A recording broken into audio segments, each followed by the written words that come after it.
In the interior of West Kalimantan, amidst the humid forest mist, the birdsong, and the morning calls of animals, lives a timeless legend, the legend of the Bunsu Rusa. This story has been passed down through generations by the Iban Dayak people, one of the oldest on the island of Borneo. Their ancestors once traveled along the Kapuas River and its tributaries, seeking fertile and peaceful land to settle. Amidst this wilderness, they lived in harmony with nature, protecting the forest, the river, and its guardian spirits. Among their sacred tales lies the story of the Dara Lintang, little girl. She was a beautiful, slender girl with skin as bright as the light of young rice and a heart as gentle as the morning dew on a leaf. Besides helping her parents with household chores, every day the Dara Lintang often went to the riverbank not far from their settlement. The river was very beautiful, with its clear water and many rocks. Every time the Dara Lintang went to the river, the fish always surfaced and the flowers bloomed. It was as if they had recognized the beautiful figure of Dara Lintang. Well, one day, as dusk fell, Dara Lintang returned to the riverbank to wash clothes. And while washing, she hummed softly but beautifully. And when she was about to go home because she was finished, she saw something sparkling at the bottom of the river. And out of curiosity, she finally tried to pick up the sparkling something.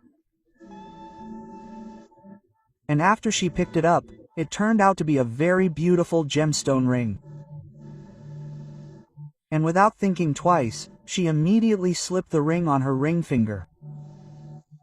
And she immediately went home carrying a bamboo basket filled with wet clothes.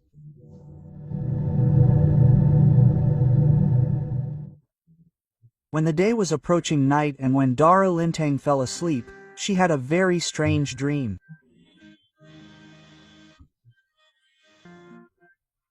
In the dream, a golden-antlered stag appeared from the forest mist, and then the deer slowly transformed into a handsome young man with calm eyes, wearing clothes made of forest fiber and emitting a very strong mystical aura. And then the young man approached Dara Lintang and introduced himself. In a deep and gentle voice, he said, "O Dara Lintang, I am Bunu Rusa, the guardian spirit of the forest and river. The ring you wear on your ring finger is my wedding ring. Therefore, from tonight on, you are my queen."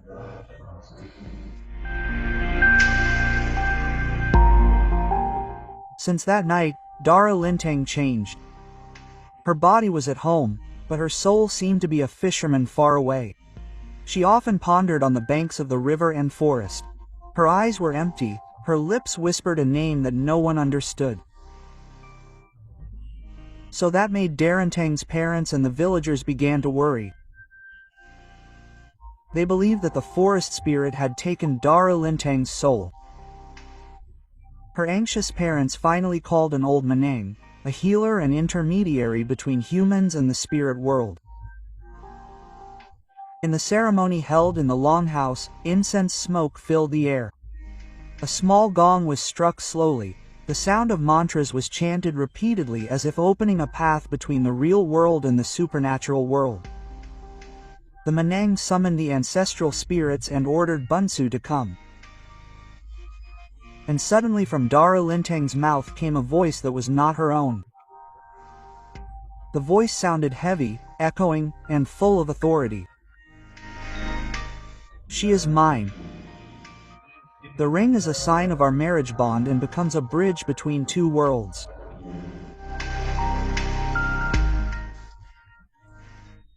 And then the man answered firmly, "You come from the spirit realm, while this girl comes from the real world and is of human blood.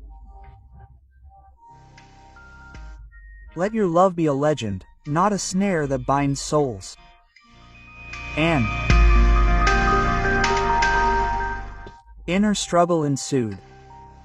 The gong was beaten louder, the mantras grew faster, and the flame in the lamp danced wildly. Until finally the ring on Dara Lintang's finger came loose by itself and fell. Dara Lintang screamed and collapsed instantly.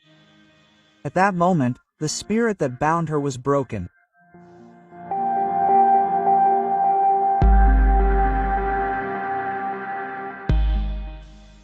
When she came to, her face was pale, but her eyes were as clear as river water. Manang took the ring and threw it into the river and returned it to its original place. And from that day on, Dara Lintang was free. Even in the quiet of the night, she sometimes heard the soft voice of a deer calling her name from afar in the misty forest. From then on, the story of Bunsu Rusa was always told by the Iban elders in their homes. There was even a sacred song called the Bunsu Rusa song, sung softly and respectfully. The song was not just a song, but a prayer and a reminder that true love can transcend the boundaries of the world. But it must always submit to the balance between nature and humans.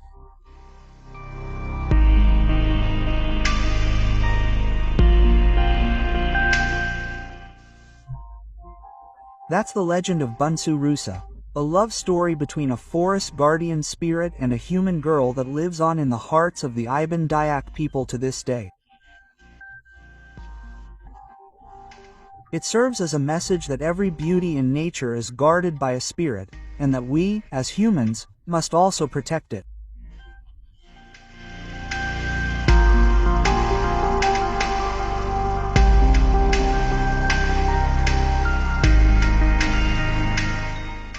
Well, friends, I hope this video is entertaining and helpful.